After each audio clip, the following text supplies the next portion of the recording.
असं म्हटलं, मोशेनं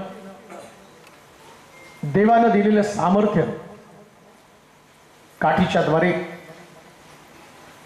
फारोसमोर चालवलं. महत्कृत्य, अद्भुत अशा गोष्टींचा अनुभव प्रभूनं दिलेल्या सामर्थ्याच्या द्वारे आपल्या जीवनामध्ये त्याने घेतला. परंतु तो स्वस्थ नाही राहिला. देवाकडे तो प्रार्थना करतो की हे परमेश्वरा, मला तुला पाहायचंय.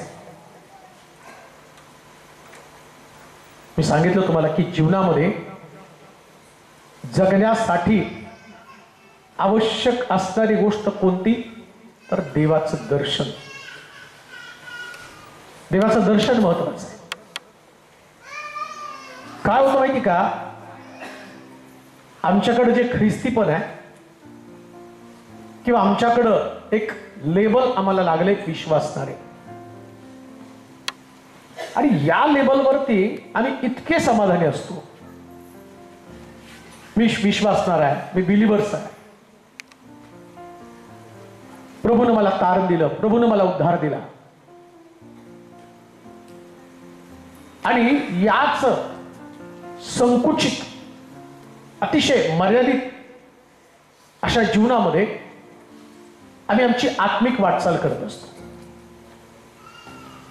परंतु जी महत्वाची गोष्ट, देवाचं दर्शन, नीट ऐका, देवाचं दर्शन ही गोष्टच लोक विसरून गेलेली आहे.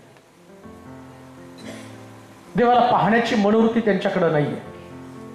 मला माहिती की जेव्हा चर्चला आम्ही जातो किंवा सभेसाठी आम्ही येतो, त्यावेळेस आमच्या अंतःकरणामध्ये एक वेगळं विचार घेऊन या ठिकाणामध्ये येत असतो. गाणारे गाण्याची भावना असते, प्रीचरला प्रीचिंग करण्याची भावना असते, बसणाऱ्या लोकांना दोन वेगळ्या प्रकारच्या भावना आहेत.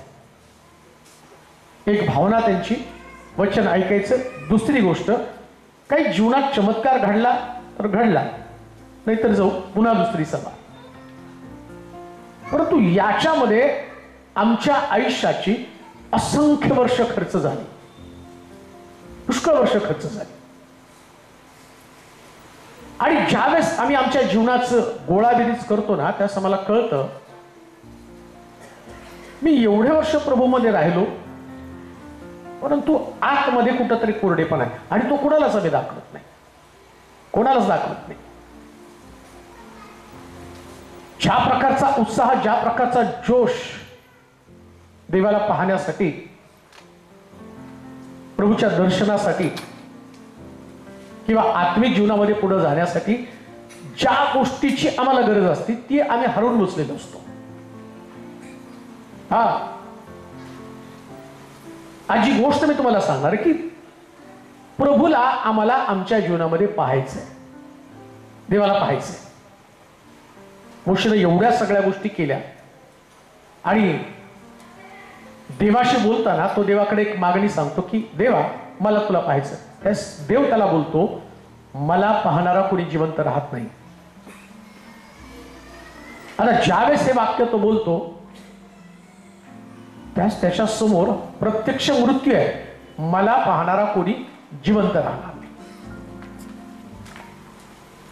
मग आता असं जर असल्यानंतर कोणीच व्यक्ती या प्रकारची भावना देवाकडे प्रगट करणार नाही की मला तुला पाहायचं. परंतु बायबल सांगतं की मृत्यू आला तरी चालेल, पण देवा मला तुझं दर्शन घ्यायचंय, मला तुला पाहायचं, ही भावना त्याने देवासमोर प्रगट केली. ऐका बरं का, तुम्ही कोण आहात, तुम्ही कुठून आलात, तुमचं बॅकग्राऊंड काय, तुमचा विश्वास काय, तुमची सेवा काय, किंवा तुम्ही काय करता, आज या सगळ्या गोष्टीला शून्य किंमत आहे. शून्य किंमत आहे बरं का. लाख मी तुमच्या समोर उभा आहे, तुमच्या समोर मी संदेश सांगत आहे, देवाच्या वचनाचा प्रचार करत आहे. आणि या वचनाचा प्रचार करत असताना माझ्या प्रचाराची भावना किंवा त्याची ताकद कधी असणार आहे, आज जी गोष्ट मी तुम्हाला सांगणार आहे त्याच्यानंतर या प्रचाराची ताकद असणार आहे. माझा प्रचार मला स्वर्गात नेणार नाही, माझा प्रचार माझ्या आत्मिक जीवनातला कोरडेपणा काढून टाकणार नाही. माझा प्रचार मग नेमकं काय आवश्यक आहे, काय आवश्यक आहे, कोणत्या गोष्टीची गरज आहे तुम्हाला स्पिरिच्युअली स्ट्रॉंग होण्यासाठी? पुन्हा मी तुम्हाला सांगतो, ख्रिस्ती म्हणून जगणं वेगळं आणि आत्मिक बलवान व्यक्ती म्हणून जगणं वेगळं आहे. आत्मिक बलवान व्यक्ती बरं का,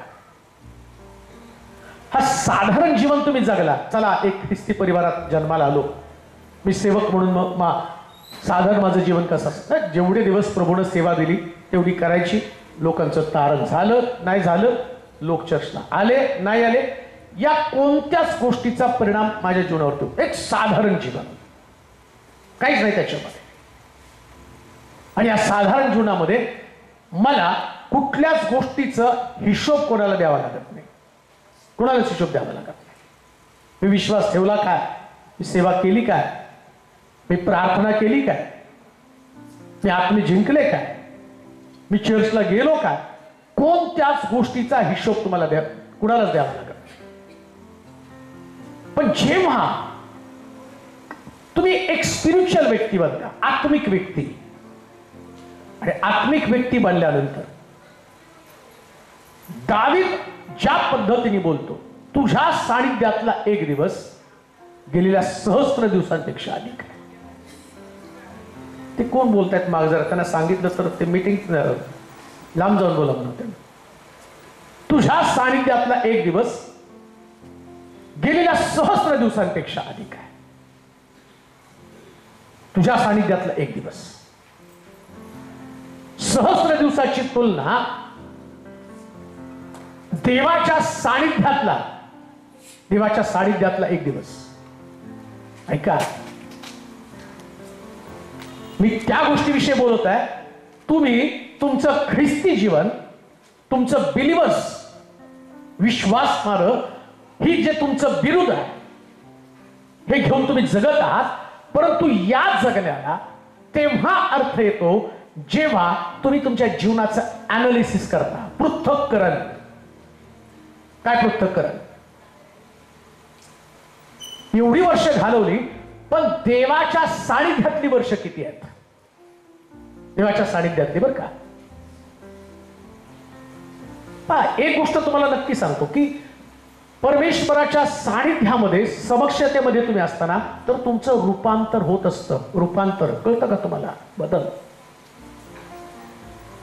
मोशे 40 दिवस 40 रात्र डोंगरावर होता ना, तर त्याचं रूपांतर झालं, त्याचा चेहरा बदलला, चेंज झाला चेहरा.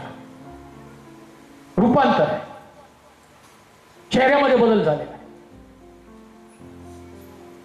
प्रश्न तोच आहे, आम्ही एवढे वर्ष प्रभूमध्ये आहोत, आमचं रूपांतर झालं का? आणि का होत नाही त्याचं कारण मी तुम्हाला सांगणार. तर देवाच्या सानिध्यामध्ये असणं ही गोष्ट फार वेगळी आहे, खूप वेगळी आहे. आणि या दिवसामध्ये लोकांना आरोग्य पाहिजे, प्रश्नाची उत्तरं पाहिजे, पण त्यांना देवाचं सानिध्य नको आहे, प्रेझेन्स. मोशे जेव्हा म्हटलं ना, मला तुला पाहायचंय, त्यास देव म्हटला, मला पाहणारा कोणी जिवंत राहणार नाही. आणि मग त्याने त्याला खडकाच्या कपारीमध्ये ठेवलं आणि देव त्याच्या जवळून गेला. आता बघा, देवाचं सानिध्य, प्रेझेन्स, तो म्हटला my presence will go with you. माझं सानिध्य तुझ्या बरोबर चालेल. आणि जेव्हा देवाचं सानिध्य मोशे बरोबर चालेल हे अभिवचन त्यानं दिलं, तर तो म्हटला, माझं सानिध्य म्हणजे माझं सगळं चांगुलपण मी तुझ्या समोरून चालवेल. सगळं चांगुलपण बरं का. आणि तुम्ही बघा, एवढी सगळी अभिवचनं आम्हाला माहिती आहे, पण आमच्या घरात चांगलं काहीच नाही, आमच्या परिवारामध्ये काही चांगलं नाही, व्यक्तिगत जीवनामध्ये पण काही चांगलं नाही, सगळं वेगळं आहे. कितीतरी प्रश्न घेऊन आम्ही जगत आहोत, फार अडचणीचं जीवन आम्ही जगत आहोत, इतका संघर्ष, इतका तणाव. कधी कधी या तणावानं असं वाटतं की देव आहे तरी कुठं आहे देव? का तो आमचे प्रश्न सोडवत नाही, का आमच्या अडचणी सोडत? देवाचं चांगुल पण कुठे आहे? आपल्या मनाला हा प्रश्न विचारा, नीट आहे का? आज रात्री जेव्हा तुम्ही तुमच्या अंतःकरणाशी बोला, देव तर तुमच्याशी बोलतो, पण कधी कधी आम्हाला स्वतःला सुद्धा आमच्याशी बोलावं लागतं, स्वतःशी बोलावं लागतं. कधी आम्ही स्वतःशी बोलतच नाही, स्वगत. दावीद जसं स्वतःच्या मनाशी बोलतो, हे माझ्या जीवा परमेश्वराचा धन्यवाद कर, हे माझ्या सर्व अंतर्यामा त्याचा एकही उपकार विसरू नको. तो स्वगत बोलत आहे, आपल्या स्वतःशी बोलत आहे. माझा विषय तो नाही, माझा विषय आहे देवाला पाहणं. ही गोष्ट आम्हाला फार आवश्यक आहे. मरण्याच्या अगोदर, नीट आहे का? मरण्याच्या अगोदर एकदा देवाला पाहायचं फार आवश्यक आहे. मरण्याच्या अगोदर एकदा तुम्हाला देवाला पाहणं फार गरजेचं आहे, एकदा तरी पाहायचं. पुन्हा मी तुम्हाला सांगतो, हे असंच येऊन बसून जाण्यात काही मजा नसते, काहीच अर्थ नाही. होया येऊन जाण्याला. आम्ही आलो, बसलो, सभा अटेंड केली, घरी गेलो, चर्च अटेंड केलो, घरी गेलो, काही या गोष्टीचा तुम्हाला तिळभर सुद्धा उपयोग होणार नाही, काहीच उपयोग होणार नाही. एक रुटीन जीवन ते झालेलं आहे. देवाला पाहणं फार गरजेचं आहे. बरं, देव पाहणं ही गोष्ट पण एवढी सोपी नाहीये, एवढं सोपं नाहीये. म्हणतात काही लोक, नाही आम्ही तेज पाहिलं, आम्ही अमकं झालं, आम्ही तमकं झालं. पुष्कळ लोक सांगतात, प्रार्थना चालू होती, आराधना चालू होती, मग देवाचं तेज आम्ही पाहिलं. पुष्कळ लोक, नाही मी तुमच्यावर देवाचं तेज उतरताना पाहिलं. एकमेकाला आम्ही उगाच सांगत राहतो, तुमच्यावर पाहिलं, आमच्यावर पाहिलं, अमकं झालं, तमकं झालं. आता जी गोष्ट मी तुम्हाला सांगेल ना, देव पाहण्यासाठी आमच्या जीवनात कोणतं अडखळ आहे, त्यानंतर तुम्हाला ते समजणार. काही वेळेस तुमच्या कल्पनेमध्ये आम्ही सांगतो, मी तुमच्यावर तेज उतरताना पाहिलं, देव तुमच्यामध्ये होतात, देवाचं सानिध्य तुमच्यामध्ये होतं. बऱ्याच गोष्टी पर्सनल अनुभव वेगळा आहे, पर्सनल अनुभव वेगळा आहे, व्यक्तिगत अनुभव. सगळ्याला देव दिसतो का? नाही दिसणार. का नाही देव दिसत? आज स्वतःला प्रश्न कर, का देव दिसत नाही? जेव्हा तुम्ही हे वचन वाचाल, तर वाचायला बसलं कोणतं वाचन करायला कोण आहे? हा एक जण तिथं आलं तर बरं, माहिती द्या त्यांच्याकडे. का देवाचं सानिध्य, का देव तुम्हाला दर्शन देत नाही, का देव तुम्हाला दिसत नाही?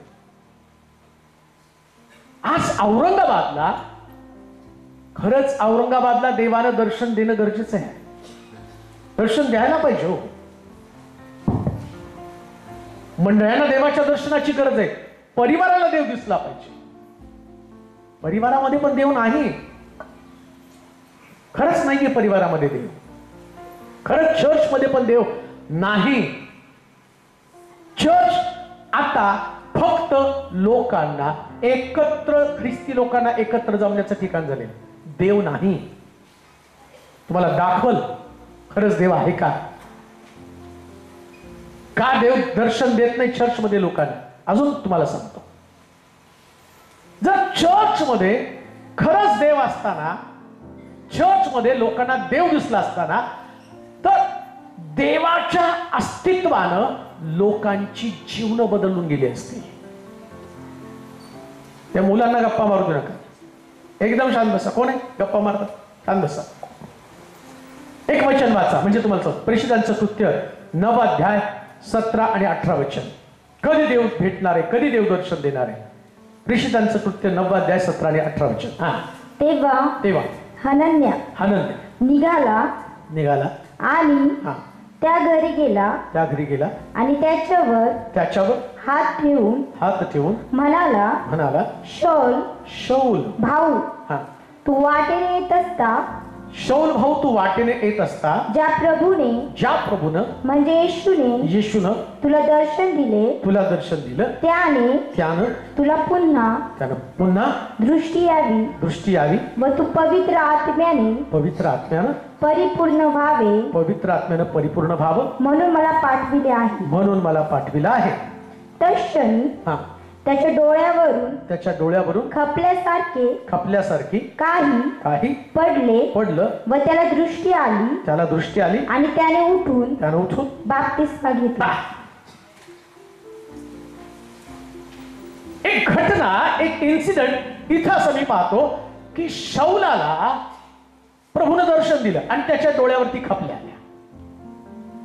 शौलाला देवानं दर्शन दिलं आणि त्याच्या डोळ्यावरती खपल्या आल्या. आता या ठिकाणामध्ये हनन्या असं म्हणतो, हे शौला, ज्या वाटेनं प्रभूनं तुला दर्शन दिलं त्यानं पवित्र आत्म्यानं तू परिपूर्ण व्हावा आणि जे दर्शन तुला झालं या दर्शनामधनं तू प्रभूला पाहिलं आणि आता पुढे जायला पाहिजे. दर्शन आल्यावरती त्याच्या डोळ्यावरती खपल्या होत्या, त्याला दिसत नव्हतं. आता बघा, देवाने दर्शन तर त्याला दिलं पण त्याच्या डोळ्यावरती खपल्या. नीट आहे का बरं का? देवानं त्याला दर्शन दिलं पण त्याच्या डोळ्यावरती खपल्या आल्या. आज रात्री अनेक लोकांच्या डोळ्यामध्ये खपल्या आहेत. दर्शनानंतर दर्शन असून सुद्धा त्यांच्या डोळ्यावरती खपल्या आणि हनन्याला जसं पाठवलं. आजची सभा, आज या चर्चला 9 वर्ष प्रभूनं सांभाळलं, चालवलं. मंडळीतले लोक आहेत, तुम्ही वेगवेगळ्या मंडळीतले लोक असाल, तुम्ही सेवा करणारे लोक असाल, परंतु तरी सुद्धा तुमच्यासाठी तुमच्या डोळ्यावरच्या ज्या खपल्या, देवानं दर्शन दिल्यावरती डोळ्यावरच्या खपल्या पडणं फार गरजेचं आहे. आणि त्या खपल्या पाडण्यासाठी एका देवाच्या सेवकाची गरज आहे. जसं हनन्याला शौलाकडे पाठवलं तसं आजचं वचन तुमच्या डोळ्यावरच्या खपल्या काढल्या. तुम्ही म्हणा, आमच्या डोळ्यावरती कोणत्या खपल्या आहेत? खपल्याच माहित नाही आम्हाला. दर्शन आहे, विजन आहे, प्रभूनं दर्शन दिलं, देव भेटला त्यांना. पण प्रॉब्लेम काय माहिती का? पुष्कळ लोकांच्या डोळ्यावरती विश्वासणाऱ्या संबंधानं बोलत आहे. मी जगातल्या लोकांसंबंधानं बोलत नाही बरं का. मी जगातल्या आता हे कुणा संबंधानं? प्रेषित पौल, सगळ्यात प्रभावी सेवक, सगळ्यात जास्त सेवा केलेला व्यक्ती आणि सगळ्यात प्रभावी सेवा करणारा व्यक्ती. एवढंच नव्हे तर ज्यानं अनेक मंडळांची स्थापना केली, त्याने अनेक पत्र शास्त्रामध्ये म्हणण्याला लिहिली, तो प्रेषित पौल. या प्रेषित पौलाच्या डोळ्यावरती खपल्या होत्या. तशा पुष्कळ लोकांच्या डोळ्यावरती खपल्यात. मंडळीच्या लोकांच्या डोळ्यावरती खपलाय, सेवकांच्या डोळ्यावरती खपल्यात, विश्वासणाऱ्या लोकांच्या डोळ्यावरती खपल्यात. आणि त्या खपल्या पडल्याशिवाय पवित्र आत्म्याचं कार्य ते पाहू शकणार नाही. कोणत्या खपल्या? आणि आज रात्री त्या खपल्या संबंधानं फार आम्हाला माहिती करून घेणं गरजेचं आहे. पहिली खपली आपण वाचूया, शमूएल, 2 शमूएल त्याचा 5वा अध्याय आणि त्याचं 8वं वचन. 2 शमूएल 5वा अध्याय त्याचं 8वं वचन.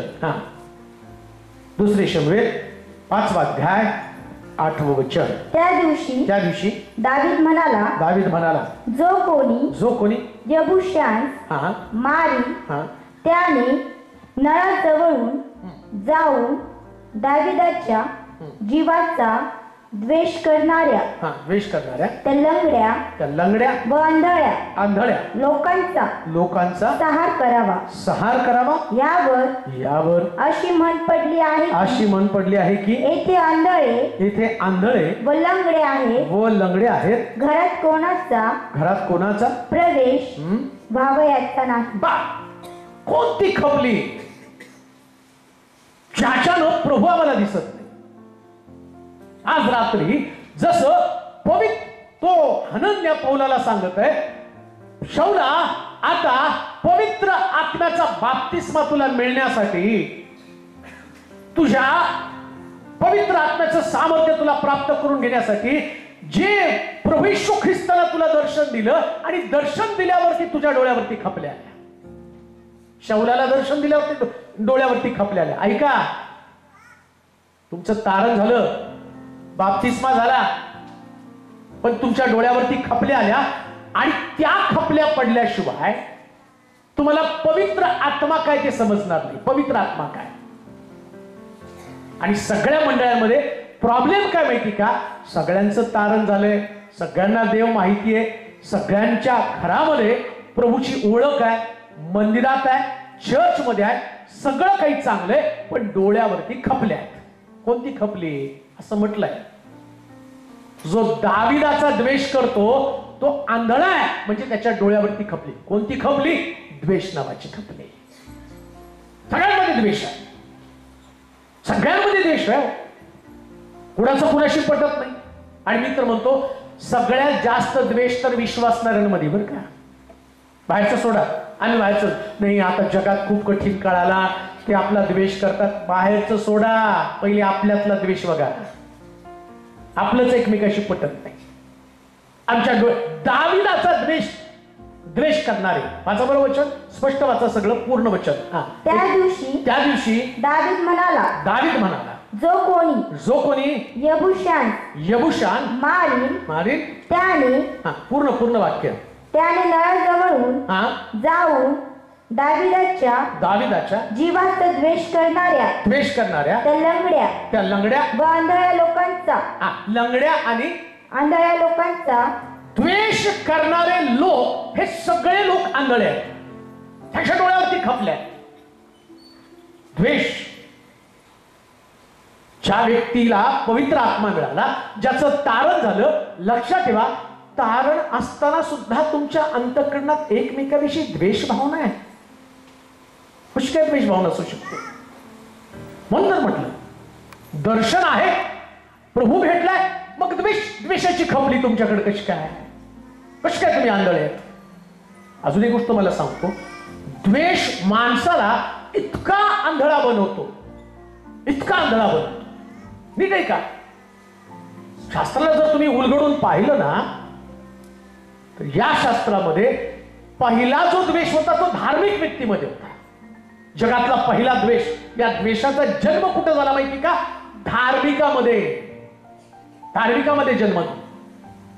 उत्पत्तीच्या पुस्तकात तुम्ही गेला, कायनानं हवेलानं दोघांना सुद्धा अर्पण केलं, आणि अर्पण केल्यानंतर हवेलाचं अर्पण मान्य झालं आणि कायनाच्या अंतःकरणामध्ये हाबेलाविषयीचा द्वेष निर्माण झाला. आज पुष्कळ शौलांच्या डोळ्यावरती द्वेष नावाची खपली आहे. कसं काय तुम्ही आत्मिक असू शकता? कसं काय असू शकता आत्मिक?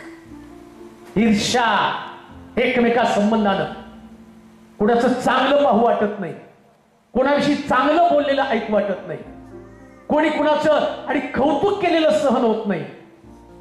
अहो, तुम्ही ज्या ख्रिस्ताला परिधान केलं, शास्त्र सांगतं, देवानं जगावरती एवढी प्रीती केली, येशू ख्रिस्त स्वतः म्हणतो देव प्रीती आहे, देव प्रीती माहितीये, देवानं जगावर प्रीती केली माहितीये. आणि शास्त्रात असं लिहिलं, समोर दिसणाऱ्या बंधूवरती प्रीती करता येत नाही, न दिसणाऱ्या देवावरती कशी काय प्रीती करता येईल? जर तुम्हाला येशूचं दर्शन घडलं, जर तुम्हाला ख्रिस्त समजला, तर तुमच्या डोळ्यावरची द्वेषाची खपली का पडत नाही? आणि आज जर तुम्ही बघितलं, सगळ्या मंडळांमध्ये काईन आणि हाबेल आहे, परिवारामध्ये काईन आणि हाबेल आहे, मंडळांमध्ये नाही, परिवारामध्ये सुद्धा काईन हाबेल आहे, परिवारामध्ये सुद्धा एकमेका संबंधांना द्वेष आहे. ज्या दिवशी द्वेष निघून जाईल ना, त्या दिवशी समजायचंय की तुमच्यासाठी कोणीतरी, जसं हनन्यानं देवाचं वचन सांगितलं पौलाला, तुम्ही पण देवाचं वचन ऐकत आहात. खरी सभा कोणती माहिती का? खरं सक्सेसफुल मीटिंग कोणती? खूप लोक आले म्हणजे मीटिंग सक्सेसफुल होत नाही. जेव्हा लोक येतात आणि त्यांच्या डोळ्यावरून द्वेषाची खपली जाते ना, त्या सभेला समजायचं ही सक्सेसफुल मीटिंग आहे, सक्सेस आहे. लक्षात ठेवा, देवाचं वचन एकमेकाला जोडण्याचं काम करत असतं. वचन जोडतो. आणि तुम्हाला सांगू का, पवित्र आत्मा जेव्हा या प्रेषित लोकांवरती आला, प्रभू येशू ख्रिस्त असताना या शिष्यांना एकमेकाचा द्वेष वाटत होता, असं लिहिलंय शास्त्रामध्ये. एकमेकाचा द्वेष वाटत होता. त्यांच्यामध्ये मोठेपणाची भांडण, चढाओढ, मी मोठा तू मोठा. आणि कोण होते ते? येशूचे शिष्य. येशूच्या सहवासामध्ये राहणारे 12 शिष्य. या 12 शिष्यांमध्ये एकमेका संबंधाने द्वेष आहे. बस सर, अजून तेवढ्या पुरतं थांबत नाही हो. लोकांना येशूविषयी सुद्धा द्वेष होता. तेव्हा शिमोनाच्या घरामध्ये प्रभू येशू ख्रिस्ताला जेवायला बोलवलं आणि त्या घरामध्ये आम्ही पाहतो की मरियेनं आलाबस्त्र खोपी फोडली ना, शिष्यांच्या मनात मरियेविषयीचा पण द्वेष होता आणि येशूविषयीचा पण द्वेष होता, बरं का, दोघांविषयी पण. मरियेविषयी द्वेष का होता? ती पापी आहे. येशूनं ती कसं काय आपल्या पायाला हात लावू दिला? पण येशूनं आधीच सांगितलं होतं, मी पाप्यांसाठी आलो, धार्मिकासाठी नाही आलो. आज मंडळांमध्ये हेच बरं का, मी धार्मिक तू पापी, मी धार्मिक तू पापी. सगळे लोक एकमेकाला नावं ठेवण्यामध्ये त्यांचा वेळ चाललेला आहे. मी जास्त धार्मिक आणि तू जास्त पापी. लक्षात ठेवा, पापी आणि धार्मिक याच्यानं जर तुम्ही द्वेष करत असाल तर तुमच्या डोळ्यावरची खपली तुम्हाला काढणं गरजेचं आहे. जजमेंट करू नका. न्याय करत आपली ताकद, आपली शक्ती खर्च करू नका, तर प्रभूकडे प्रार्थना करा. काय? हे प्रभू, माझ्या डोळ्यावरची खपली जाऊ दे. का?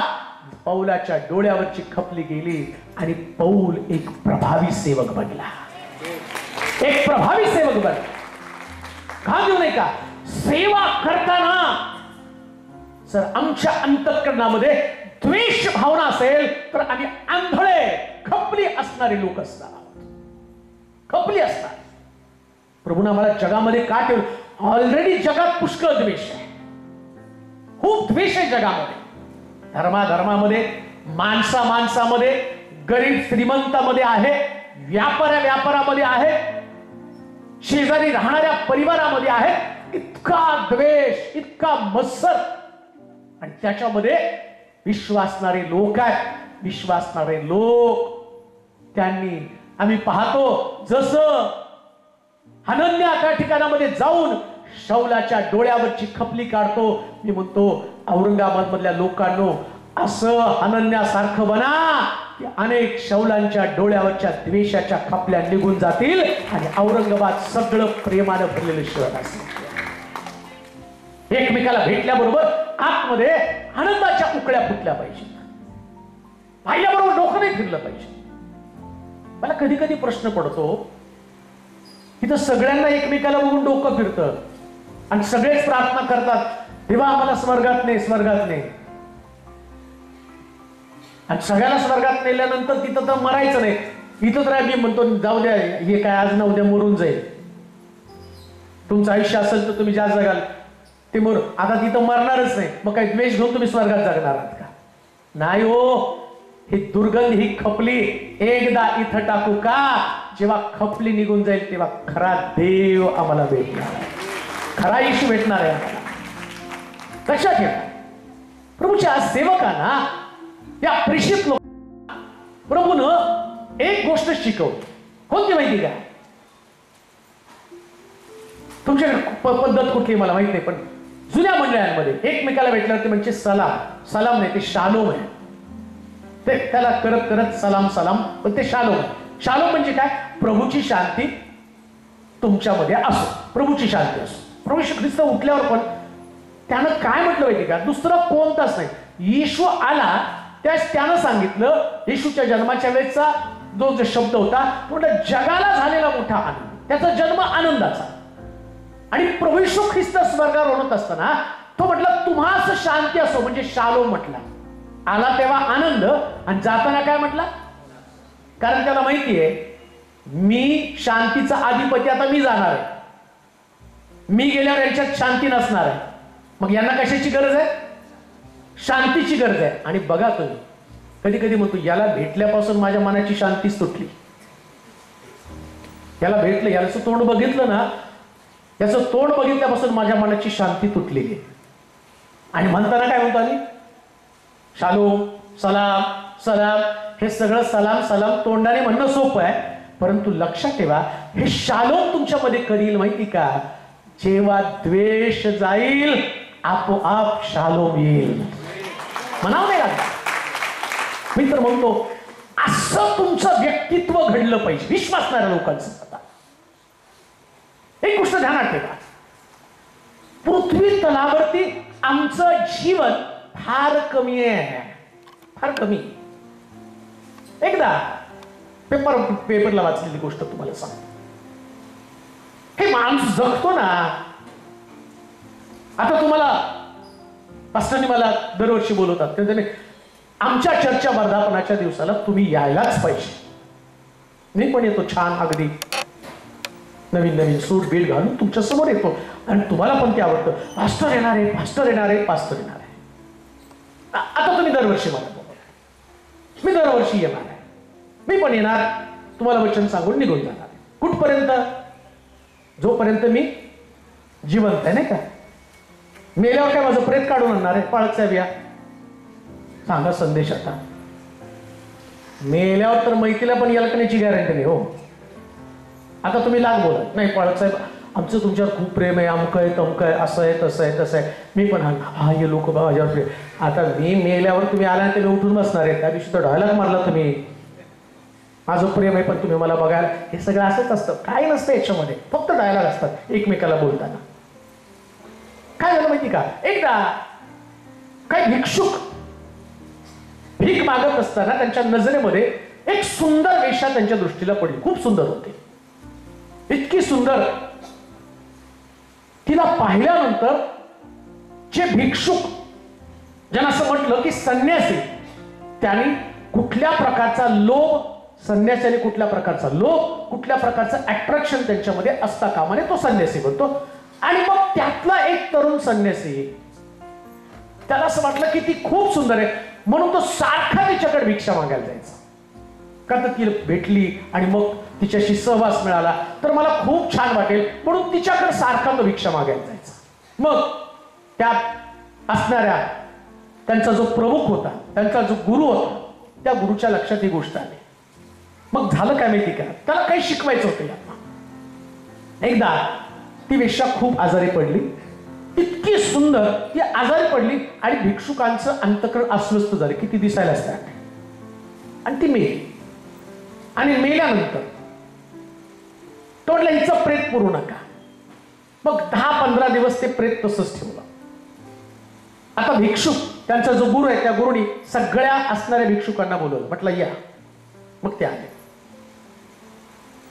म्हटलं ही जी वेश्या आहे, आता हिच्यासाठी बोलीला किती 1000 सोन्याच्या नाणी तुम्ही तिच्यासाठी देणार? सगळे म्हटले हिच्यासाठी काय, हे चढलेलं प्रेत आहे, हिला काय द्यायचंय, 1000 सोन्याची नाणी नाही देऊ शकणार. तो म्हटलं हे बघा, ती जिवंत होती, त्या तिच्या बरोबर सहवास करण्यासाठी लोक हजारो लाखो सोन्याची मोहरा मोजत होते, पण एकदा ती मेली तर तिच्या शरीराची किंमत कोणी एक सुद्धा नाणं लावायला तयार नाही. हे आमचं जीवन आहे. जिवंत आहे तोपर्यंत किंमत आहे, पण जेव्हा आम्ही मरू त्यास आमच्या शरीराची किंमत असणार नाही. पण मला तुम्हाला सांगू द्या, जर प्रेम भरे जीवनाने जर आम्ही मरू तर आमच्या जीवनाला स्वर्गामध्ये किंमत असणार आहे. ही खपली निघून जाईल. खरं आत्मिक जीवन मी तुम्हाला सांगत आहे. द्वेष विरहित जीवन जगणं. कोणाविषयी काही असू देऊ नका मनामध्ये, कोणाविषयी नाही द्या, कोणाविषयी सुद्धा. माझा प्रभू जगातल्या प्रत्येक व्यक्तीसाठी क्रुसावरती अर्पण झाला. प्रत्येक व्यक्तीसाठी, ईच अँड एव्हरी पर्सन, प्रत्येकासाठी. जितकं व्हॅल्यू माझ्या शरीराला आहे, तितकी व्हॅल्यू या ठिकाणात बसलेल्या एका एका व्यक्तीला आहे. मी त्या व्यक्ती संबंधाला द्वेष निर्माण माझ्या मनामध्ये आहे, तर याचा अर्थ मी देवाच्या निर्मितीचा द्वेष करत आहे. आणि देवाला आपल्या निर्मितीचा द्वेष केलेलं एवढं सुद्धा आवडत नाही. एवढं सुद्धा नाही त्या, एवढं पण नाही. एवढं ह्याची निर्मिती आहे ती. शौलाच्या डोल्यावरती जी खपली, छान तो आंधळा झाला,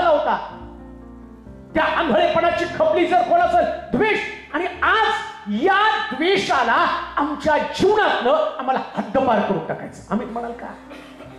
हद्दपार काढून टाका तो द्वेष.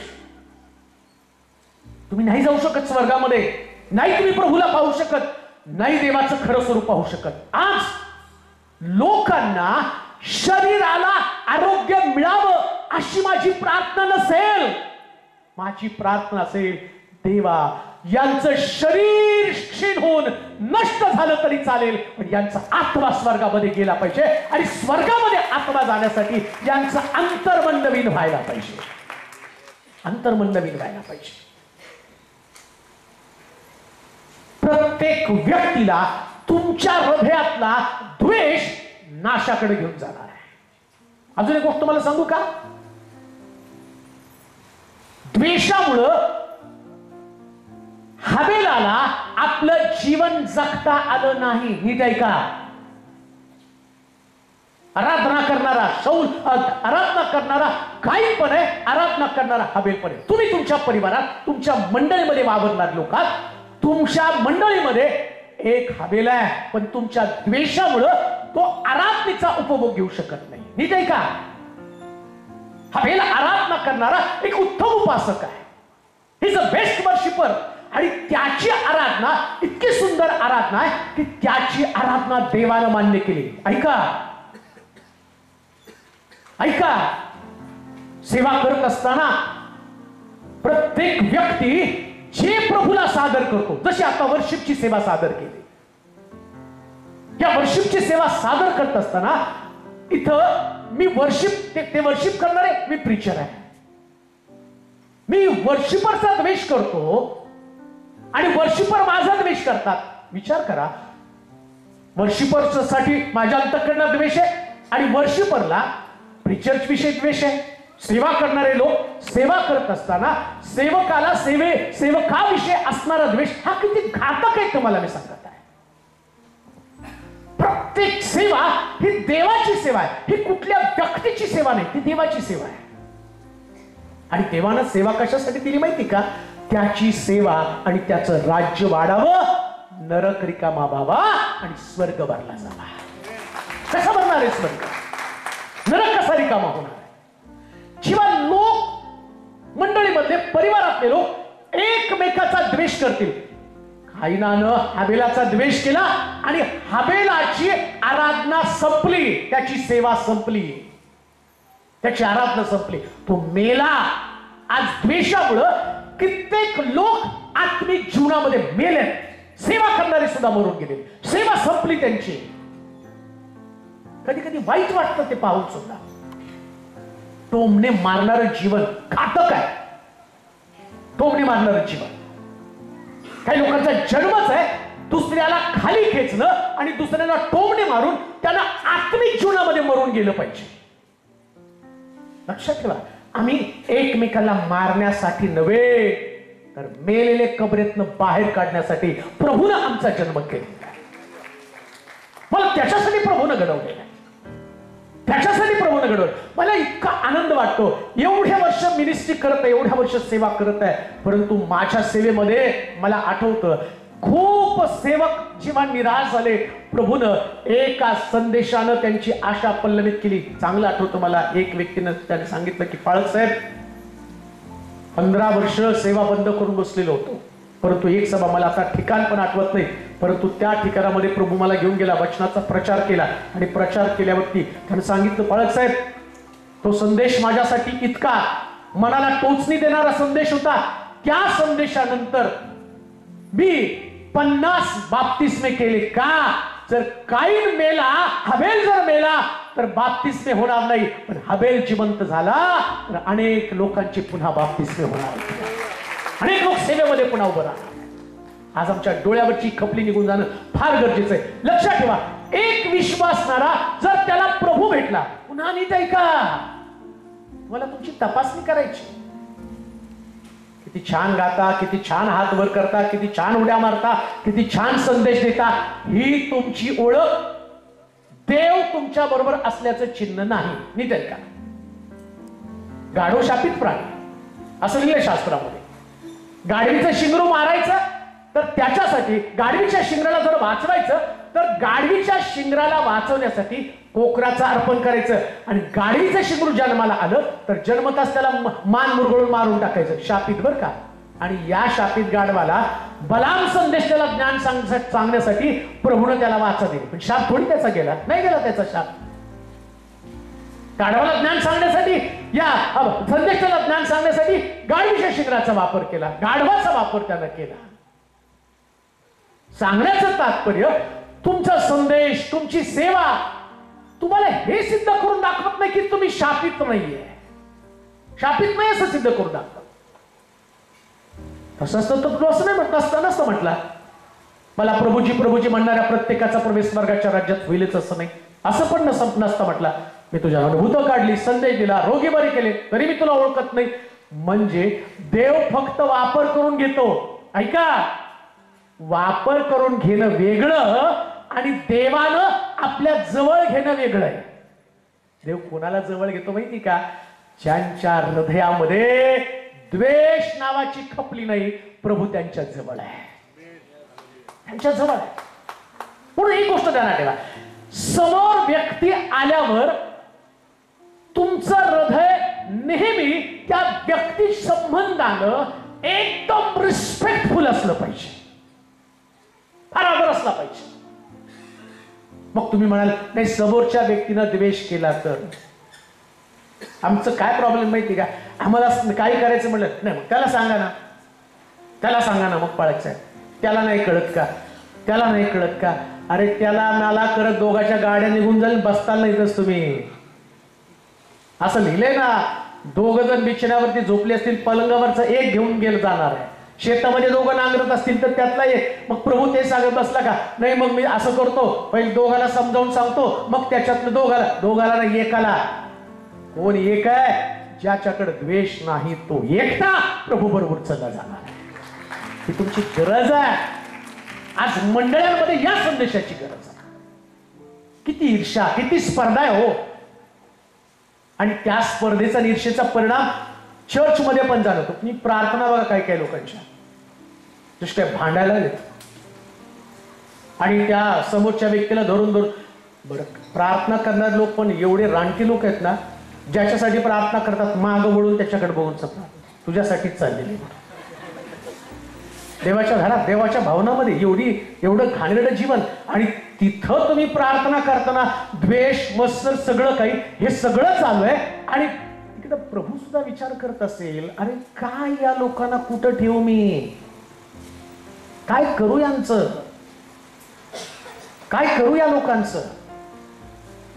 किती काही अजूनपर्यंत हाबेलाला मारणार आहे, किती लोकांना तुम्ही मंडळीच्या बाहेर घालवणार आहे, किती लोकांच्या आत्मिक जीवनाचा तुम्ही नाश करणार आहे, किती लोक माघारी जाणार आहेत तुमच्यामुळे.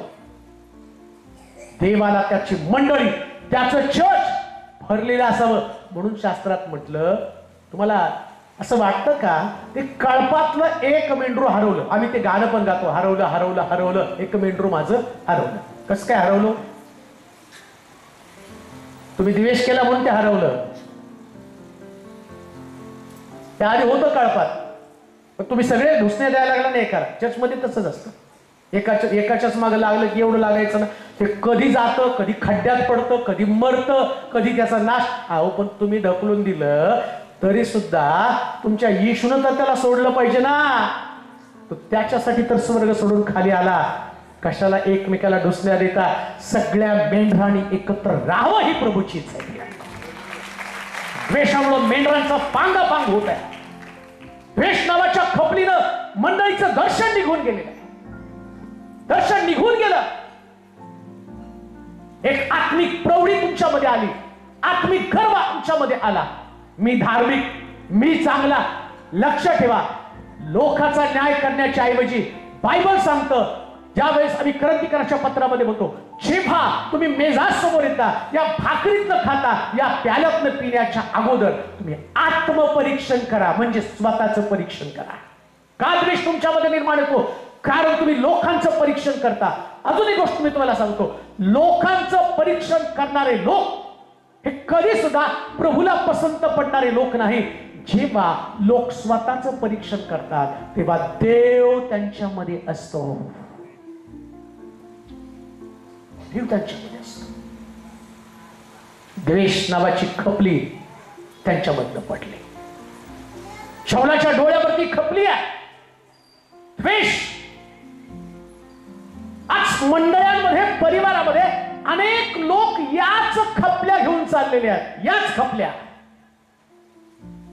आपली सभा इथं नव्हती, दुसरीकडे व्हायला पाहिजे. ठरलं होतं, नाही मिळाली जागा. का नाही मिळाली? आता मी काय इथून येऊन तुमचे औरंगाबादचे लोक तिकडे पळवून देणार आहे काय? आणि मला करायचेच काय? तुमचे तुम्हाला लग लागू. मलाच माझी मजबूत झाली. आई नाही ते डोक्यावरचे केस माझे घालवाले. अजून तुम्हाला नेऊन कुठं सगळं टकलं करून घेऊ नाही का? सगळीकडे सारखेच लोक आहेत. इथे येशूकडे सुद्धा बसले असले भयानक लोक होते. त्याच्याकडे औरंगाबादला तसेच आहे. लाख मी तुम्हाला एवढं प्रीचिंग केलं, माझ्या मंडळीचे लोक काय चांगले आहेत का? नाही हो, येशूचे चांगले नव्हतं, माझी कुठली चांगली असणार आहे? येशूच्या बरोबर तर पेत्र नुसतं धरल्या शिव्या द्यायला चालू केली. येशूला धरलं त्यांनी शिव्या द्यायला चालू केली की 3.5 वर्षाचं ट्रेनिंग घेऊन शिव्या. बरं दिल्या कोणाला? गुरुलाच. शिष्याने शिष्याला दिले तर गोष्ट वेगळी हो, गुरुला शिव्या देत होते. सगळ्या मंडळांमध्ये तीच बोंब आहे. तुमच्या समोर खूप तुमच्यावर मरायला तयार आहे, मरू देणार नाही. धरून तर बघा, पहिली शिवा तुम्हालाच. हे पेत्र आहेत मंडळीमध्ये. हे अशाच प्रकारचं वातावरण सगळीकडे असणार आहे. मग का मी सगळ्यांचा ख्रिस्त एकच बर का? ख्रिस्ताला कप्पे करून नाही ठेवले. सीएनआयचा ख्रिस्त इकडं, तुम्ही कुठं सीएनआय इकडं का? इकडच्या कप्प्यात तुम्ही कोण? पेंटिकॉस्ट. पेंटिकॉस्ट मधलं तुमचं अजून कुठलं आहे? पेंटिकॉस्ट मध्ये मी पंथ आहे. तू तिकडच्या कप्प्यात. एवढी ख्रिस्ताची चिरफाड केली ना, तुकडा सुद्धा येणार नाही. माझा ख्रिस्त एक आहे. आम्ही कोणाचा भेद करणार नाही, द्वेष करणार नाही. आम्ही सगळे मिळून फक्त प्रभूचं गौरव करणार आहे. धर्म ना पंथ ना तत्व ना सिद्धांत. सिद्धांत एकच आहे. येशू म्हटला, माझ्याद्वारे आल्या वाचून कोणी पित्याकडे जाऊ शकत नाही. आम्ही सगळे वेगवेगळ्या ठिकाणात असले तरी आमचा मार्ग एकच आहे, प्रभू येशू ख्रिस्त. कशाला द्वेष? कशाला मस्त? कशाला राग? पण नाही होते आमच्यामध्ये खपल्या डोळ्यावरती. आणि खपल्या इतक्या मजबूत आहेत ना, एकमेकाच्या शेजारी सुद्धा बसणार नाही. ते चर्च मध्ये गेलो आपण बघा ना, हे आहे का इथं? पहिला बघितलं की माझं तळपायाच्या मस्तक उभी पेट ना.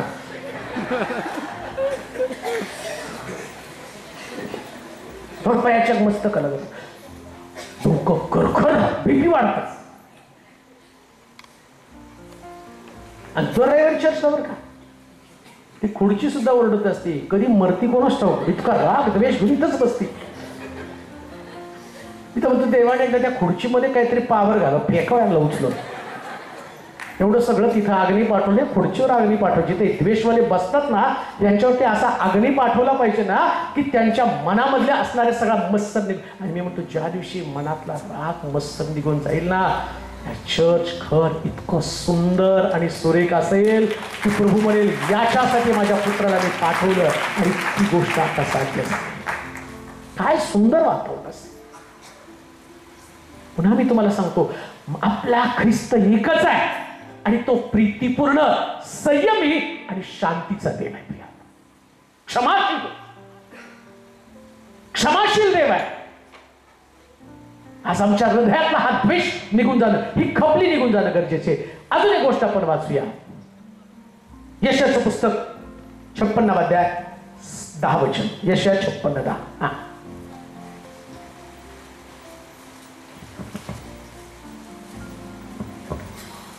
त्याचे जागले आंधळे आहेत. त्यांचे जागले आंधळे आहेत. आंधळे आहेत. ते सगळे सगळे ज्ञानशून्य आहेत. ज्ञानशून्य आहेत. ते सगळे सगळे मुके मुके कुत्रे आहेत. कुत्रे आहेत. त्यास भुकता येत नाही. ते बरळणारे काय नाही बरळणारे पडून राहणारे निद्राप्रिय असे आहेत. ते अधाशी कुत्रे आहेत. त्यास तृप्ती कशी ती ठाऊक नाही. ते मेंढपाळ ज्ञानशून्य आहेत. चोहोकडून आपला स्वार्थ साधण्यासाठी ते एकंदर आपापल्या मार्गास लागले आहेत. ते म्हणतात चला या मी द्राक्षरस घेऊन येतो. आपण 10 वचन परत वाचा. त्याचे जांगले आंधळे आहेत. त्याचे जागले आंधळे आहेत. कसे आंधळे आहेत बघा, वाचा. ते सगळे ज्ञानशून्य आहेत. ज्ञानशून्य, ज्यांच्या डोळ्यावरती खपले ते ज्ञानशून्य आहेत. ज्ञानशून्य लोक. मुळात प्रॉब्लेम काय माहिती का, बाप्तिस्मा झाला जसं शौलाचा बाप्तिस्मा झाला, जसं शौलाला प्रभूनं दर्शन दिलं आणि दर्शनानंतर हा शौल प्रभूला पाहिल्यावरती आंधळा झाला. प्रभूला पाहिल्यावरती आंधळा झाला, त्याच्या डोळ्यावरती खपले आले. आम्ही सुद्धा बाप्तिस्मानंतर प्रभूचं दर्शन आम्हाला होतं, पण डोळ्यावरती खपल्या कशाच आहे. आणि काय प्रॉब्लेम आहे माहिती का, या डोळ्यावरच्या खपल्या घेऊन पुढे जाण्यामध्ये आम्हाला फार मजा वाटते, फार आनंद वाटतो. काही वाटत पण नाही आम्हाला त्याच. पण म्हटलं सॅच्युअर्ड झाले, डबकं झाले विश्वासणारे लोक. डबकं काय, डबकं माहिती का, त्याच्यातच खूप समाधान, तेवढ्या आयुष्यात, तेवढ्या जीवनामध्ये. विश्वासणाऱ्या लोकांचा सगळ्यात मोठा प्रॉब्लेम काय माहिती का, ते एकत्र बसून दुसऱ्याची निंदा करतात, दुसऱ्याची टावाळी करतात. ही सगळ्यात मोठी समस्या आहे. ही सगळ्यात मोठी समस्या.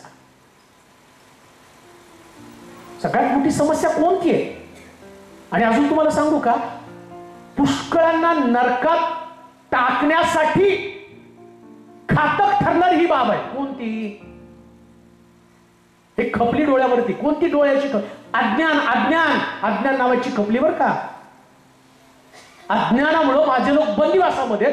पुष्कळ लोकांना आज आम्ही पाहतो की ते बंधनामध्ये, नरकामध्ये का पडणारे. अज्ञान काय माहिती का, जे देवाचं वचन आम्हाला शिकवतं ते देवाचं वचन ग्रहण करण्यासाठी आम्ही आमचे अंतर्चक्षु प्रकाशित केले पाहिजे. बऱ्याच लोकांना असं वाटतं की माझं तारण झालं, माझा बाप्तिस्मा झाला, आता मी स्वर्गामध्ये पोहोचणार आहे. आता बघा, निकोदेमसला निकोदेमस धर्मपंडित आहे, येशू ख्रिस्ताकडे येतो, त्याला विचारतो मला स्वर्ग राज्य मिळावं म्हणून मी काय केलं पाहिजे. प्रभू येशू ख्रिस्त त्याला एका वाक्यात उत्तर देतो, तुझा नवा जन्म झाला पाहिजे. एकदम साधी गोष्ट सांगितली. आता अज्ञान बघा त्याचं कसं आहे. पण म्हातारा झालेला मनुष्य कसं काय आईच्या पोटामध्ये जाईल, कसा नव्याने जन्म घेऊ शकेल.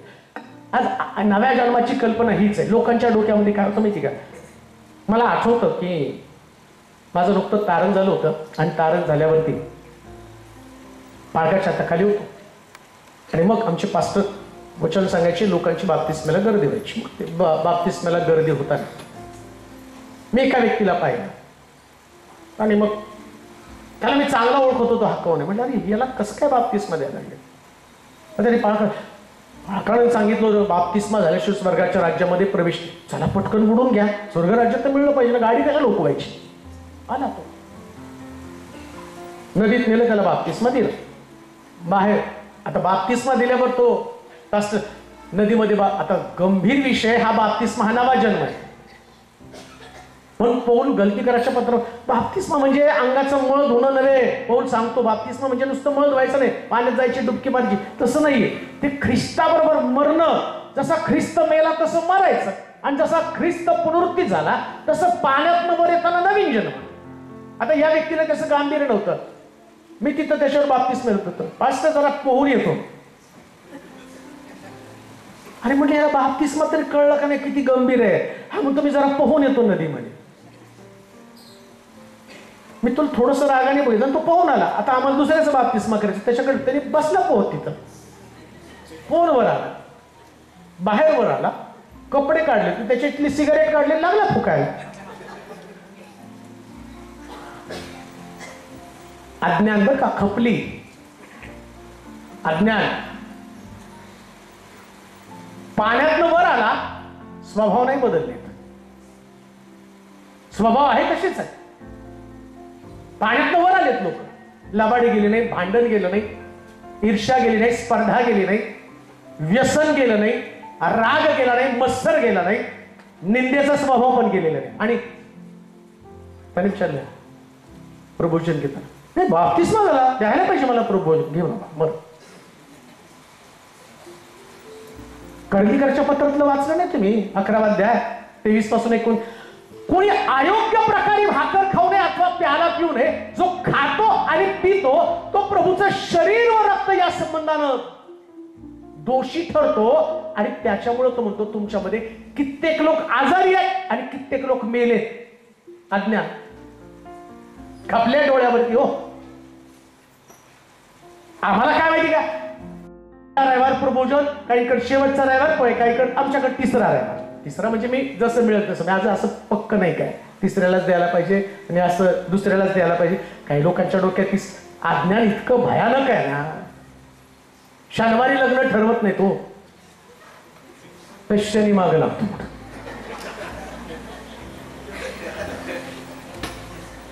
अज्ञान ती खपली बरं आणि विश्वास न असतो. आणि काही लोकांचं अज्ञान एवढं, आज सकाळी दारात लिंबू पडले होते आणि त्याला टाचण्या लावल्या होत्या. मग तू चाकू लाव, टाचण्या तर बारीक आहे, आपण चाकू लावून बसायचं. आणि आपण त्यांनी लिंबू टाकला, आपण संत्री टाकू, त्याच्यानं नाही बघितलं तर कलिंगड आणून लावू सूर्या. आणि एक गोष्ट मला सांगू का, ज्याच्या डोक्यात करणी आहे ना, त्याला टाचणी दिसली तरी भीती वाटते. करणी झाली, करणी झाली, करणी झाली, करणी झाली, करणी झाली, करणी झाली, पण बाप्तिस्मा झाला. आणि बाप्तिस्मा आजपासून मी प्रभूचं लेकरू. आणि कब्रस्तान आले की येशू रक्तजे, येशू रक्तजे, येशू रक्तजे, येशू रक्तजे, येशू रक्तजे, येशू रक्तजे, येशू रक्ताचा विजय असो.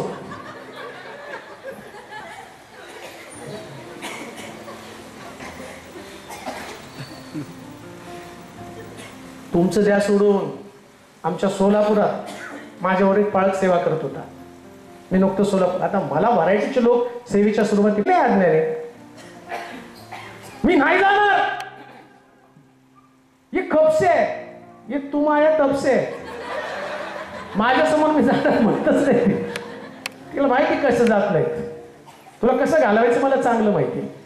अज्ञानामुळं काय झालं माहिती का, लोकांना देवाचं दर्शन नाही, प्रभू पाहायला मिळत नाही. जेव्हा ज्ञान येतं त्यास कळतं जगामध्ये आहे त्याच्यापेक्षा माझ्यामध्ये आहे तो सामर्थ्य. जाऊ द्या ही कपडी डोळ्यात, जाऊ द्या. लक्षात ठेवा तुम्ही कोण आहात. तुम्ही जगाची उलथापालथ करणारे लोक आहात. तुम्ही कोण आहात, तुम्ही निवडलेला वंश व राजकीय याजक आहात. तुम्हाला कळलं पाहिजे तुम्ही साधे सुधे लोक नाही, तर या जगाला हलवणारे लोक आहात. तुम्ही साधे सुधे लोक नाही, वारसा हक्कानं ख्रिस्ताच्या रक्तानं खंडून घेतलेले लोक आहात. अजून एक गोष्ट मी तुम्हाला सांगतो, तुम्ही सैतानाला धडकी भरवणारे लोक आहात. तुम्हाला नाही लोकांनी, तुम्ही नाही ना सैतान. दाविदाला गल्ल्यात पाहिलं आणि गल्ल्यात दाविदाला पाहून एवढा चिडून गेला. तो काय म्हणतो, मला कुत्रा समजतो का काठी घेऊन यायला. अरे तुला कुत्रा समजतो, मला माहिती आहे माझ्या वतीनं लढायला माझ्याकडं एक सामर्थ्यशाली प्रभू आहे. लक्षात ठेवा, पलिष्ठ्याने दाविदाची धडकी आणि भीती धरली का, कारण त्याला ठाऊक आहे हा एवढासा गल्ल्यात. लक्षात ठेवा, तुमचं अस्तित्व नगण्य असेल, तुम्ही छोटे असाल, तुमची ओळख काही नसेल, परंतु तुमची ओळख हीच आहे, तुमच्यामध्ये येशू आहे. हे ज्ञान तुमच्याकडे आहे. आज जर तुमच्याकडे ते ज्ञान असेल तर जगातल्या कोणत्याच गोष्टीला घाबरण्याचं तुम्हाला कारण नाही. घाबरू नका ना. का घाबरता? एक संदेश मी टाकला युट्यूबला, ऐका. डर को डराना है. किसको डराना है? ऐका, तुम्हाला मिळालं, तुम्ही बिझी असताना थोडंसं मोदीवर तुमच्या मीटिंग असतात, ते जरा रिलॅक्स झाल्यावर बघा तो संदेश. डर को डरा आहे. भीतीला आपण भीती दाखवायची. काही वेळेस ते प्रश्न तुमच्या अज्ञानामुळे काय होतं, तुम्ही भीती खाली वावरत असता आणि सैतानाचं काम तुम्हाला फक्त भीती दाखवणं. ठीक आहे का? सैतान काही करत नाही, फक्त तुम्हाला अज्ञानी ठेवतो. तो म्हणतो की नाही, येशू ख्रिस्ताला त्याला डोंगरावरून नेलं आणि त्याला भुकेची भीती दाखवली.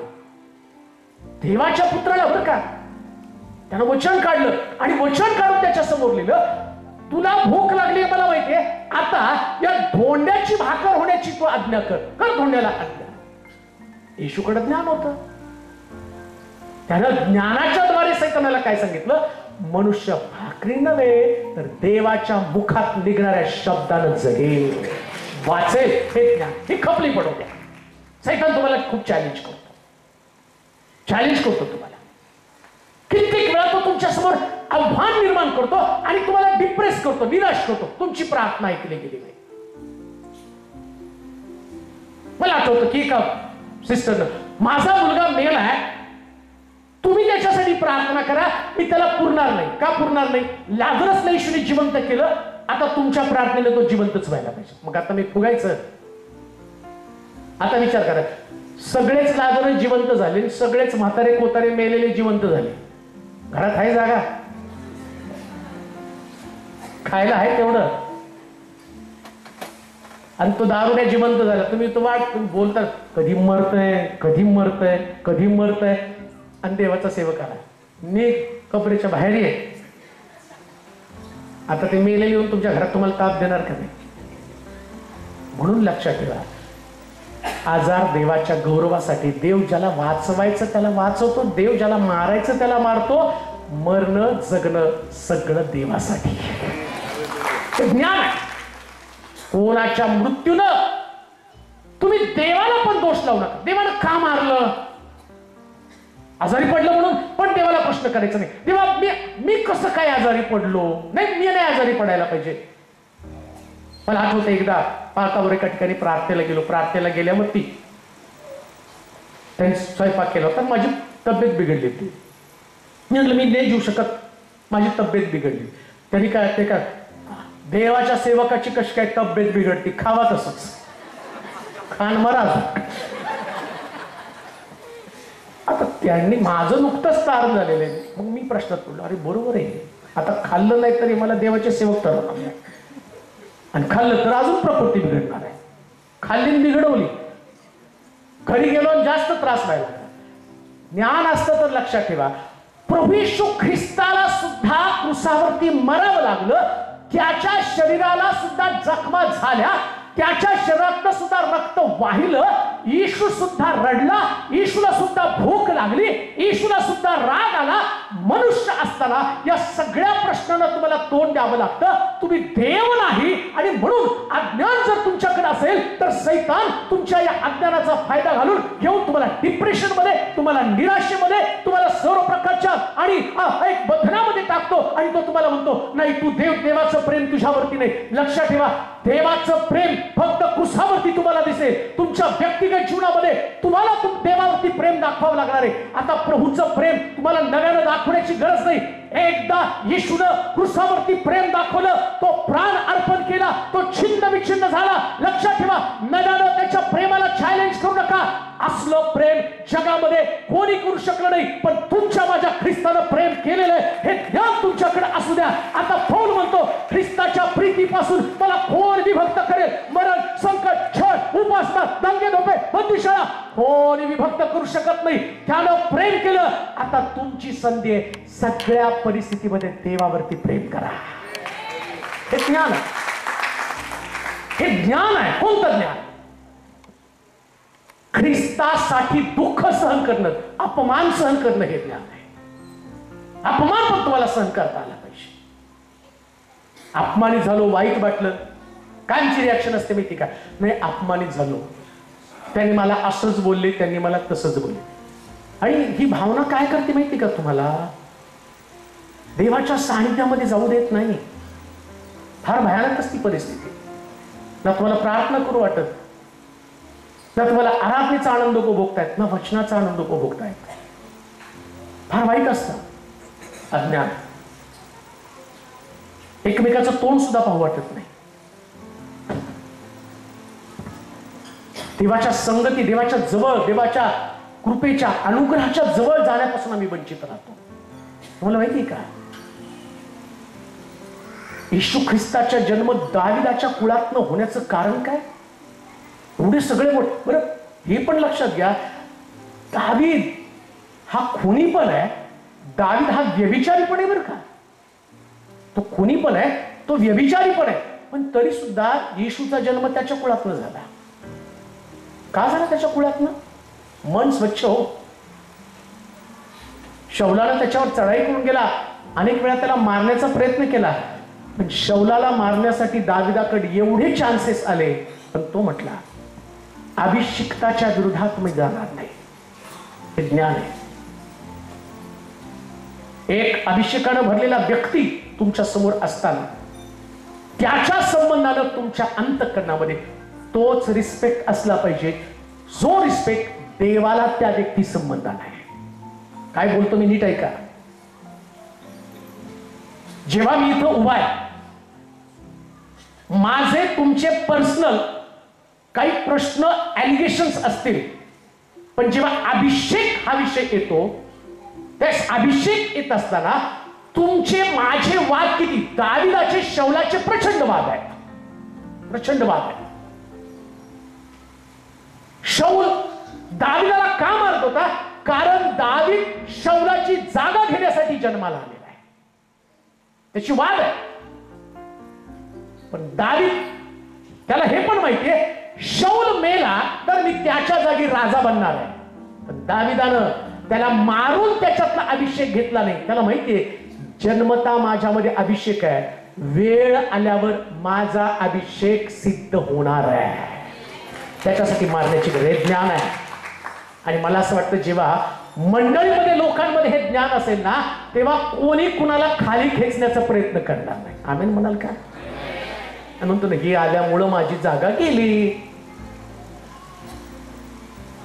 जागा तुझ्या विचाराने गेली आहे. प्रभू ज्याला एकदा एका जागेवरती ठेवतो ना, जागेवरती पडण्याचं कारण फक्त जर पाहिलं तर आम्ही पाहतो लुसिफर आपल्या जागेतनं खाली का पडला? कारण त्याच्याकडे ते अज्ञान. कोणतं अज्ञान? देवाचं सिंहासन अढळ आहे, बाकी सगळ्याची सिंहासन डळमळीत आहे. आमेन म्हणाल का? सगळ्याची सिंहासन डळलेलं. माझी जागा पक्की नाही बरं का. आज मी प्रीचर आहे, आज देव मला मान सन्मान देतो, पुष्कळ ठिकाणामध्ये मला घेऊन जातो, म्हणजे कायमस्वरूपी नाही राहणार आहे. मी त्या घमेंडीमध्ये नाही असता का नाही. लोक येतात, ऐकतात, लांबून लांबून लोक येतात, देवाचं वचन ऐकतात. आज आमच्या चर्चमध्ये बघितलं तर गेल्या आठवड्यामध्ये वसईवरून बिचारे काही लोक आले, फार मोठ्या साक्षी त्यांच्या जीवनात. ते म्हणते की आम्हाला कधीच देवाचं वचन माहित नव्हतं, प्रभू आम्हाला माहित नव्हता. जसं लॉकडाऊनच्या काळामध्ये देवाचं वचन ऐकलं, इतक्या साक्षी घडल्या आमच्या जीवनामध्ये. देवाला लेकरू दिलं, त्यानंतर आमच्या घरामध्ये सून आजारी, तिचं कितीतरी आणि डॉक्टर केले, त्याच्यानं बरं झालं नाही, पण तुमच्या प्रार्थनेनं बरं झालं. आता एवढे लोक त्या ठिकाणात त्या आले, आणि मग आम्हाला तुम्हाला भेटायचं. मग आले आणि मग त्यांनी पैसे घेऊन आले. एका हातामध्ये 2 बंडल 50,000 आणले. ते म्हटले पाळक साहेब, चर्चच्या बांधकामासाठी आणि तुमच्यासाठी बरं का. आता विचार करा, एवढं सगळं देताना मी हवेत उडायला लागलो. माझी जागा पक्की नाही. जागा फक्त देवाची पक्की आहे, त्याची पक्की आहे. हे ज्ञान आहे. आता हे ज्ञान तुम्हाला काय करतं माहिती का? ही खपली जर तुमच्या डोळ्याजवळून जर पडली ना, तुम्हाला कळतं जागा पक्की नाही, देव पक्का आहे. तर पक्क्या असणाऱ्या देवाला मी खट्टपणे पकडून राहील का? कारण तो हलत नाही. तर न हलणाऱ्या देवाला जर पकडलं तर मी सुद्धा कधी हलणार नाही. कोणाची पुत्र वेदीच्या शृंगाला पकडून काय म्हणतात? जास्त पृथ्वी उलटी पालती झाली, सागराच्या उचंबळ्यानं पर्वत हल्ले, तरी आम्ही भिणार नाही. का? कारण ज्याला आम्ही पकडलं त्याला हलवण्याची ताकद कोणामध्ये नाही. आज रात्री तुमच्या संदेशाची सांगता करताना मी तुम्हाला सांगेल, तुम्ही फक्त प्रभूला पक्क पकडून राहा. तुम्हाला हलवण्याची ताकद जगामध्ये कोणामध्ये, तुम्हाला हलवण्याची ताकद जगामध्ये कोणामध्ये. कोणी व्यक्ती तुम्हाला हलवू शकत नाही. ना आजारपण, ना मृत्यू, ना संकट, ना आर्थिक प्रश्न, ना तुमची बॉडीची पोझिशन. लक्षात ठेवा, इतका महान सामर्थ्यशाली देव तुमच्यामध्ये आहे की तो देव तुमच्या शरीराला भक्कम पक्क तुमच्या परिस्थितीला इतकं मजबूत करतो, इतकं मजबूत करतो की तुमच्यासारखी परिस्थिती जगामध्ये कोणाचीच असणार नाही. तुमच्यासारखी सेवा जगामध्ये कोणाची असणार नाही. तुमच्यासारखं व्यक्तिमत्व जगामध्ये कोणासारखं असणार नाही. अजून एक गोष्ट मी तुम्हाला सांगतो, जेव्हा खपली डोळ्यावरती पडती ना, डोळ्यावरून खपली गळून पडते. नीट ऐका, मला तुम्हाला अजून त्याच्यामध्ये 3-4 खपल्या सांगायच्या होत्या, पण वेळे अभावी तेवढं सांगता येणार नाही. मला माहिती आहे हॉल आपल्याला लिमिटेड काळासाठी दिलेल्या वेळेसाठी दिलेला आहे, परंतु जाता जाता एक गोष्ट मला सांगू, जेव्हा तुमच्या डोळ्यावरची खपली पडती, अज्ञान निघून जातं. अज्ञान निघून जातं. तुमच्या व्यक्तिमत्वामध्ये फार मोठा बदल होतो बरं का, फार मोठा. आज काय माहिती का, शाऊलाला शाऊल कोण आहे हे माहित नव्हतं. शाऊल ख्रिस्ती लोकांचा छळ करणारा व्यक्ती, धार्मिक व्यक्ती आहे. तो पापी नाही, शाऊल विलन नाही. शाऊल धार्मिक आहे, पण ट्रॅडिशनल परंपरा पाळणारा व्यक्ती, धार्मिकच आहे, चुकीचा नाही. शाऊल ख्रिस्ती लोकांना छळ करण्यासाठी निघालेला शाऊल हा पापी व्यक्ती नाही, तो कट्टर धार्मिक व्यक्ती आहे आणि धार्मिकतेसाठीच ख्रिस्ती लोकांचा छळ करण्यासाठी निघालेला आहे. जेव्हा त्याची खपली डोळ्यावरची पडली, ज्ञान त्याला कळालं, ईश्वराने त्याला दर्शन दिलं, अंधारी डोळ्यासमोर आली. तो पहिला प्रश्न त्याने प्रभूला, ऐका बरं का, प्रभू तू कोण आहेस? येशू त्याला काय म्हटलं माहिती का, शाऊला शाऊला तू माझा छळ का लावलेला आहेस? आणि शाऊलाचा डायलॉग काय, प्रभू तू कोण आहेस? म्हणजे माझ्या डोळ्यावरती जी खपली आहे, आतापर्यंत त्याचा प्रभू राजा होता, राजाकडनं फरमान घेत होता ख्रिस्ती लोकांना मारण्याचं. आता त्याला खरा प्रभू सापडला आणि त्या प्रभूला तो प्रश्न करतो, प्रभू तू कोण आहेस? तो शाऊला ज्या ख्रिस्ताचा तू छळ करत आहे, म्हणजे त्यानं सांगितलं त्याला, ख्रिस्त स्वर्गात नाही, समोर ज्यांचा छळ चालला ना, ज्या लोकांना तू छळत आहे तो. म्हणून पौल म्हणतो मी माझ्या ठाई राहत नाही. कोण पौल ते का बोलतो माहिती का, त्या पौलाला ते कळलं, ज्ञान आलं त्याच्याकडे कोणतं. अरे मी त्या ख्रिस्ती लोकांचा छळ करतो, तो ख्रिस्ताचा छळ करत होतो. म्हणजे काय, तुमच्या समोर असणारी प्रत्येक ख्रिस्ती व्यक्ती ज्यानं ख्रिस्ताला स्वीकार केला, त्या व्यक्तीचा तुम्ही छळ करता. म्हणजे छळ म्हणजे नेमकं काय, कधी कधी आम्हाला दुसऱ्यांच्या डोळ्यातले अश्रू पाहण्यात फार मजा वाटते. कोणाची तर टिंगल, व्यंगावरती टीका, काहीतरी वाकडं तिकडं बोलणं, दोष देणं, अपमानित करणं, एखाद्याच्या अप्रोक्ष चर्चा करून त्याच्याविषयी अफवा पसरवणं. आणि खूप घाणेरडी गोष्ट आहे ही, फार वाईट गोष्ट आहे ती. रुमर्स, कोणाविषयी पण काही चुकीचं पसरवत राहणं, त्यातलं तथ्य कोणाला माहित नसतं, सत्य कोणाला माहित नसतं. आणि त्या सत्य आणि पसरवणारे पण धार्मिक लोक हो, बाकीचे लोक नाही, जगातले धार्मिक लोक आहेत. मला कळत नाही या गोष्टीनं त्यांना काय आसुरी आनंद मिळतो, कशा पद्धतीने. आणि मी या आत्मिक लोक यांना म्हणायचे तरी कसे, जे एकमेका संबंधानं बायबल सांगतं ज्याच्या अपराधांवर पांघरून घालण्यात आलं ते. आम्ही अपराध पसरवत राहतो आणि येशू म्हणतो मी तर पांघरून घातलं, तुम्ही का उघडं करता पांघरून, तुम्ही का दोष लावता? हा प्रश्न तोच आहे की इथं छळ करतो म्हणजे काय करतो, तुम्ही कोणाविषयी काही वाईट पसरवत आहात का, ज्याच्यामुळे ती व्यक्ती डिस्टर्ब झाली. तुम्ही असं काय बोलला लोकांविषयी की ज्याच्यामुळं तो व्यक्ती आत्मिक जीवनामध्ये मरून गेलेला आहे, त्याला प्रार्थना करू वाटत नाही.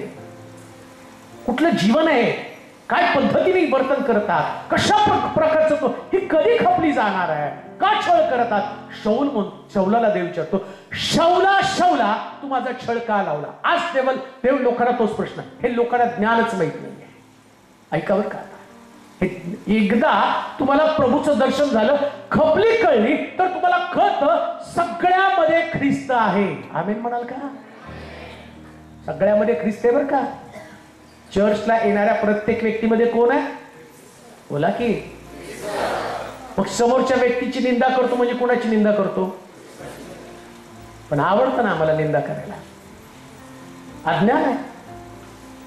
आणि ज्या दिवशी तुम्हाला ज्ञान येतं ना, तुम्ही कोणाविषयी वाईट बोलत नाही.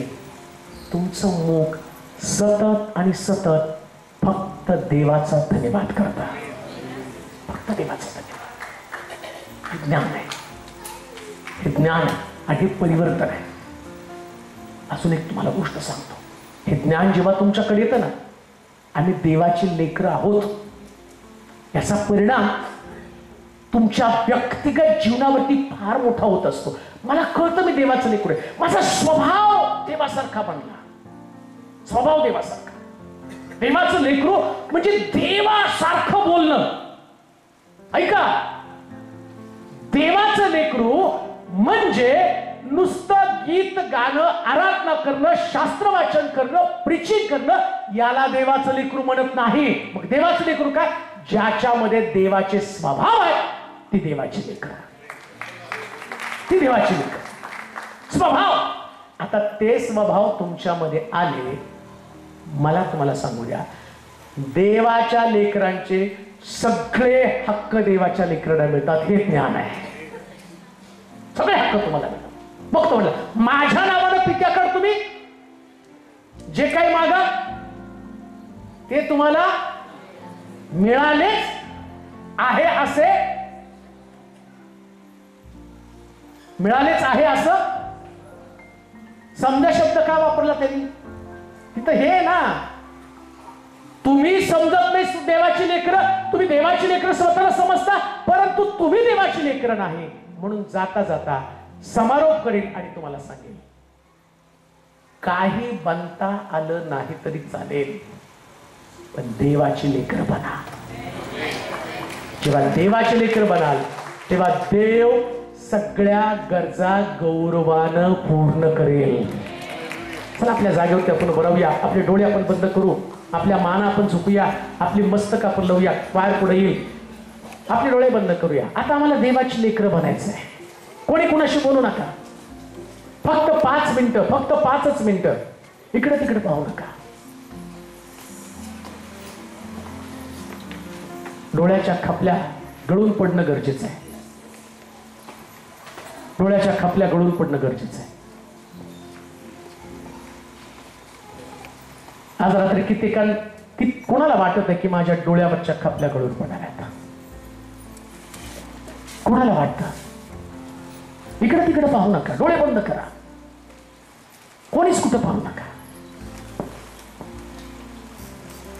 द्वेष कोणाविषयी असेल, आज रात्री द्वेषाला इथंच टाकूया. प्रामाणिक राहा, स्वतःला प्रामाणिक राहा. भाषा का नाम